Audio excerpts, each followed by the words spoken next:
Tout le monde, salam alaikum. Un grand merci à nos millions de partenaires. Et allez mes amours, salam alaikum biro. Donc jam. No hay finene. Bye koy. Salmine la. Donc jam. No hay fi. Asal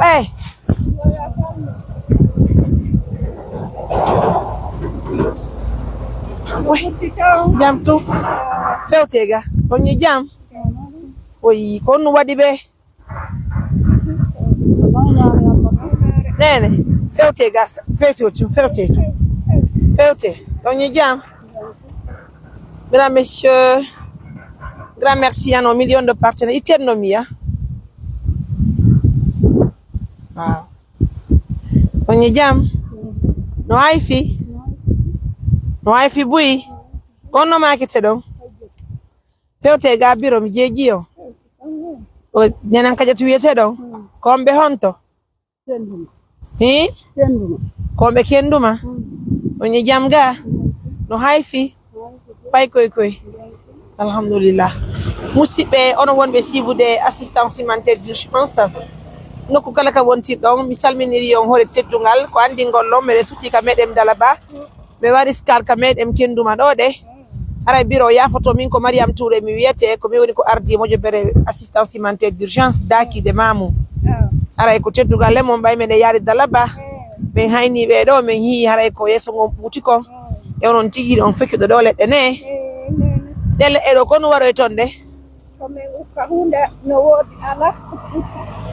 Ko men ukka ana ko men soga ledde. Hunde ala. Gonga. Ay meɗen foppude yaha ene onon ɗum ɗo gira nangi on yeka laptan yaali ɓe ɓenni on ɗum ɓe oppori ɗum ɗo on to ɓe opperi gaabol yo ko kaɓe opperi noon e kono ɗum ɓenni on ɗon on hollitiɓe noon no wayi noon kadi ha joni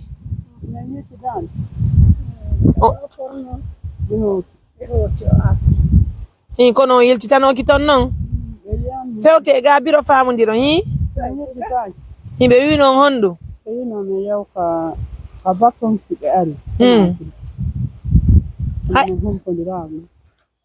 Mesdames, messieurs, grand merci à vous. Je pense que c'est l'équipe de Tanti Guénabou certainement. Moi, je veux montrer l'image à Tanti Guénabou. C'est l'équipe là même qui nous a promis d'opérer aussi et la femme de Koussa. Inch'Allah, je vais envoyer l'image.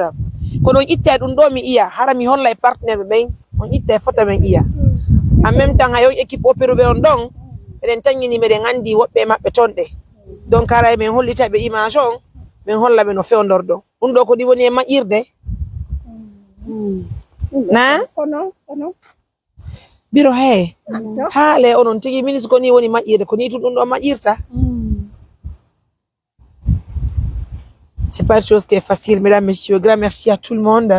Assistance humanitaire d'urgence, nous avons fait ce SCAL grâce, bien sûr, à Aïcha Tunkara, Tunkis Décor de Conakry.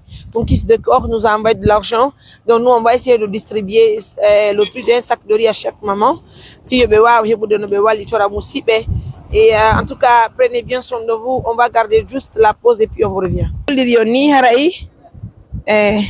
Biro.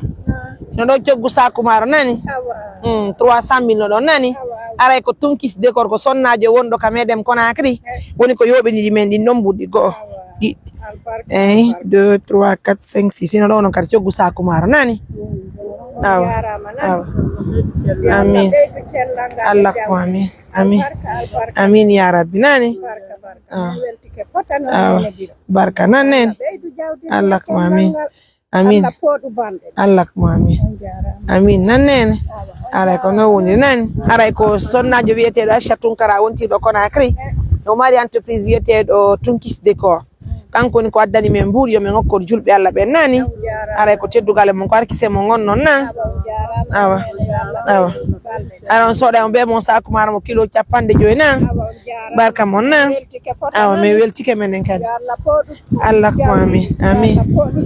amin ya rabbi amin ara hiɗo mari numéro téléphone Allez, on va prendre leur numéro tout à l'heure, mesdames, messieurs. On va essayer de montrer l'image à Sista Tante Diena Bou de l'Allemagne. Et en tout cas, un grand merci à tout le monde. Merci pour l'attention, la confiance, la fidélité que vous nous accordez à tout le monde. Donc, mesdames, messieurs, grand merci à tout le monde pour la fidélité, pour l'attention. Encore une fois de plus, prenez bien soin de vous. Bye.